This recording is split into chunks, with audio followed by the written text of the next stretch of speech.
triangles and draw as fast as I could. And then this is a compass. Yeah. You recognize, but this is what they call a drop compass. Okay. And I modified it. I took a spring from a Bic pen. I took the spring out of Bic pen. This is things we used to do because this thing is meant to you want to make a certain circle. So what I would do is I'd grab my scale and I wanted to draw a certain size circle. I put this in one mark, I drop this down on the other, and I come over here and I draw a circle. Well, I wanted it to, this is lead, and I wanted that lead to be on the paper. Well, the way this is designed without the spring, you had to turn and push down. My job was draw as fast as I could. So we put a spring in there. I didn't have to push down anymore. All I had to do was drop it and spin it. The spring pushed down for me. I could draw a fraction of a second faster. And that's what it was all about. Better computer. What were you drawing? A faster computer than my other. I was drawing machinery. You know, it's kind of hard to describe. Like a car, but it wasn't a car. We were designing a machine to build a car part. I mean, somebody Like has. the assembly line for the car. Well, yeah. You know, somebody would say, I got an engine. I want to manufacture an engine. Well, an engine's made up of a crankshaft and pistons, connecting rods and bearings and pumps and all kinds of things. All those little components got to be made someplace, all over this factory, and then they got to come together, be assembled, tested, and that's when they have an engine they put in a car. You've Well, I would seen design- a 3D AutoCAD drawing, right? Well, now it's 3D AutoCAD, but before computers, somebody had to make the 3D object. Yeah. Right, a 3D view. I'd of the have to object. draw a box. I'd have to draw circles and straight lines and things that represented a machine. The sprocket and a chain and another sprocket and a bearing with a shaft and another two bearings Can holding you this. draw it 3D, not 2D? No, I draw the whole bearing and I draw the shaft and I draw the keys that hold the shaft. There's a key in the shaft that hold it to the sprocket and two bearings and a couple pieces of steel that held the bearings and I would Everything draw so that that stuff. whoever is building it has all the information. I think that was the right leg. Go ahead. Fine. You okay? Yeah. But I think you know, So that's that's the fine. reference drawing, right? So whoever is building it uses that drawing to know exactly, okay, I need to make this long and that. This was my first sharpener, you know, for sharpening pencils. Never used it for about a week. I think somebody bought, when I quit, somebody bought my electric no, I've still got it in the garage. No, not even the one in the garage is not mine. I used to have a battery operated sharpener. It was made by an old draftsman in Michigan, and he got into business, he got out of the business of what I was doing, and he made just sharpeners for guys like me. And it was a battery, two D-size batteries, and it was a sharpener, and it was called a Merck sharpener, and you'd put your pencil in there, and whoop, fabulous sharpener. You buy one of those, expensive, like $32. It was like way too much money. You guys have the one plug-in, right? And then this is when you had to make corrections. This is what they call a parallel. When I'd have my piece of paper was off the board, it was no longer nailed down, it was no longer stapled down, and somebody said, Ray, you screwed up over here, you gotta fix that. Oh, I gotta fix that. So I'd get my erasing shield, and I'd get my eraser, and I'd get my pencil somewhere, and then I'd lay this down parallel to some existing lines, and I would come down and draw my new lines. And then put it over there, get some existing lines and come over and put my new lines in. Use my scales to, and then so this guy allowed me not to have to take my drawing, get it all back, to take my big piece of paper, put it on the board, nail it down, get it all straightened out, would take 3 or 4 minutes. That's way too long. And then this allowed me to cheat and just make some corrections, simple corrections on the fly, on the run. And so this is what they call a parallel. And it's got a protractor on it, but basically all I used it for was lay it down some existing lines, come down, draw some new lines. More scales, you never can have too much scales. A little erasing shield, never used it, was too small, it was worthless. Bigger is better. Drafting pencils, used to put lead in them. I never liked these drafting pencils. My good ones, I don't even know where they are. These things were a waste, hurt my fingers. I got a callus here from drawing for 40 years. You probably got calluses. This was my injuries from drawing was right here. And when I drew a line, but I just didn't draw a line. I was constantly, my stroke was like this. I twirled. It's like a guy that learns how to paint, he doesn't even need tape. He can just paint a straight line. Well, if you just go like this, you're not keeping your lead sharp. I wanted a sharp, fine line. By doing this and turning, I was using the lead all the way around, never getting a flat spot, and the line never changed in width. It was never thin, thick, thin. It was the same thickness all the way, so I would draw and I'd twist. And this pencil is not good for twisting because this guy prevents you from twisting. It kind of hangs up. So we had different pencils without this that allowed me to just to draw and turn, draw to turn. So my fingers were always rotating as I drew. And then we have different compasses, like this compass. What we would do is somebody would say, hey Ray, I gotta take, I need to have a circle, a 3-inch circle. So I come down here, and I come out with 3 inches, put it where it had it, find the crosshairs where it had to be, and I draw my circle. This was made, these are still made today, but these were made in Germany by a company called Vemco. Vemco still makes the best drafting tools for people that still draw. And you could put lead in both of them, or you could put a sharp point in both of them. Because sometimes you would want to say, how far is it from that point to that point? And you would go like this, and you'd go like this, and you'd come over here and find it. So you didn't go like this with the scale, you would just go like this. Sometimes you'd go like this, like this, like this, just to see if everything's the same. So this is not truly a compass. This is a compass, but it was used as a divider in a compass. And they sold these with different circles, like this, these little blue dots. They sold them with red dots, blue dots, and green dots. The blue dots were made as precision, and these guys here were a lot of money back then. I'll bet you I paid $30 for these. And I'm gonna tell you what, when I was $30 working, was more back then. when I was working 30 bucks, that was like, you had to be pretty damn serious to spend $30 on anything. So these were like the best. $30 for that tool is still a lot to spend. Then we used a lot,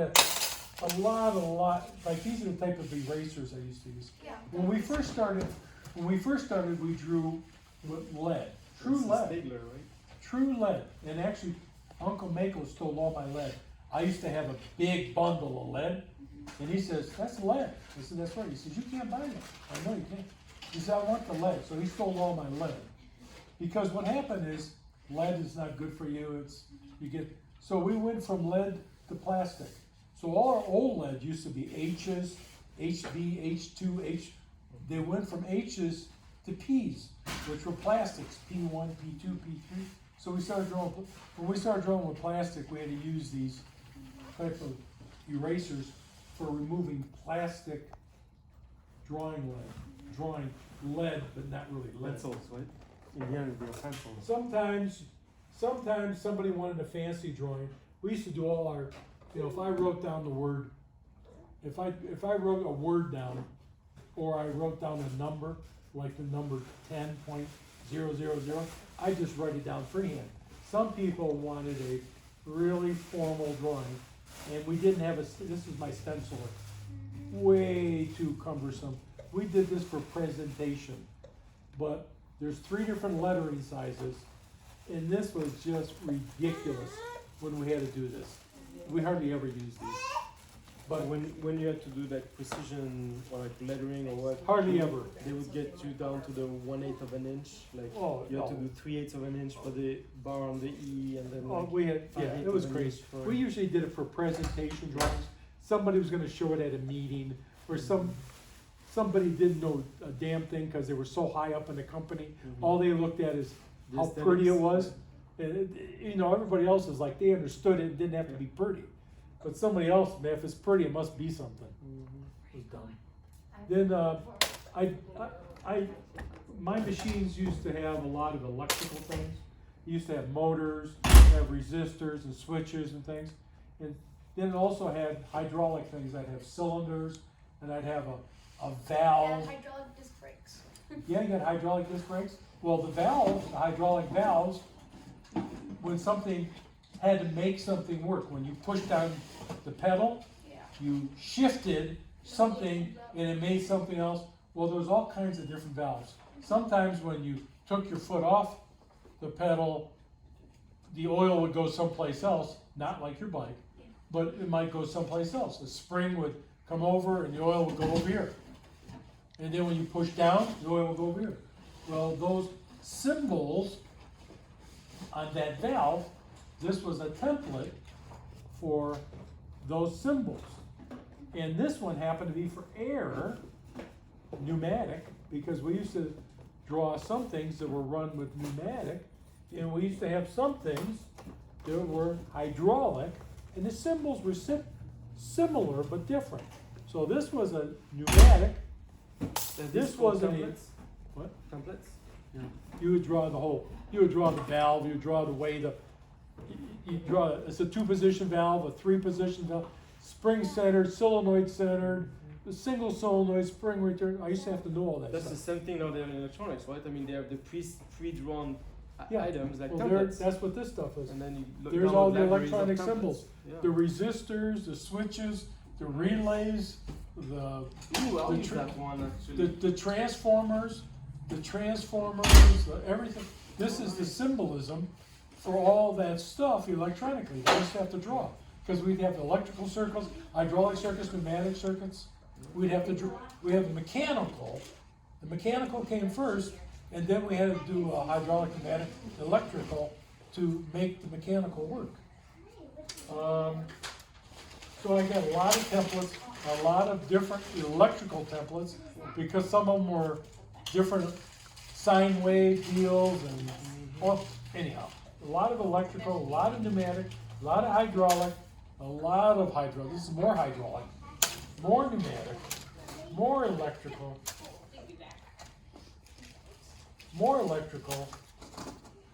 and there's some other odds and ends. We used to have some conversion. We didn't hardly draw anything in metrics. Everything we did was in English, but we had a cheater. This was pneumatic to, pardon me, English to metric, metric to English converter. So we had a little cheater, spin it. What 1 inch is what metric? We weren't that good in metric. We never used it, so we had a cheater deal. And then we have more scales. And then we have a steel book. Now this happened to be Mom, because Mom, when Nana started off, she started off in working for a lawyer. She actually started off working for an insurance company. Then she worked for a lawyer. And then she quit the lawyer deal, and she went to work in my industry, never worked with me. She went to work as a detailer, a draftsman, a person drawing, tools like this. Hannah, Some of these might be hers, I don't think they are. She drew lines too, something I don't understand. but she worked underneath a designer. A designer was responsible for the machine. He was the guy that usually had a lot of years of I experience. mixed up how Usually they 10, go in 15, 20 to each years other. of doing something. and he would then Smaller draw, and and he would small. So then you need start off somebody with the smallest to one, take the you individual put it in the next components smallest one, of this which would be big this machine and draw them up one. as Put a it in the next detail smallest one, with enough information to send it to the shop, for the shop to Put it in the next machine, to smallest drill the one. holes, cut the steel, and then and you put it in then, the next but one. you had to make sure that the steel This you were one- using, This I one had to have. memorize. I knew that I could buy Remember- one Did you get by to 1.5 Rockefeller Center steel. when you were I in knew New I could buy York? one by 1.25 steel. Did they get I the knew I could Rockefeller buy a Center? quarter by, Bought certain, this I at knew certain Rockefeller sizes Center. of steels I could use, It's a but I didn't Russian have- Petrushka but dye. sometimes I didn't know them all.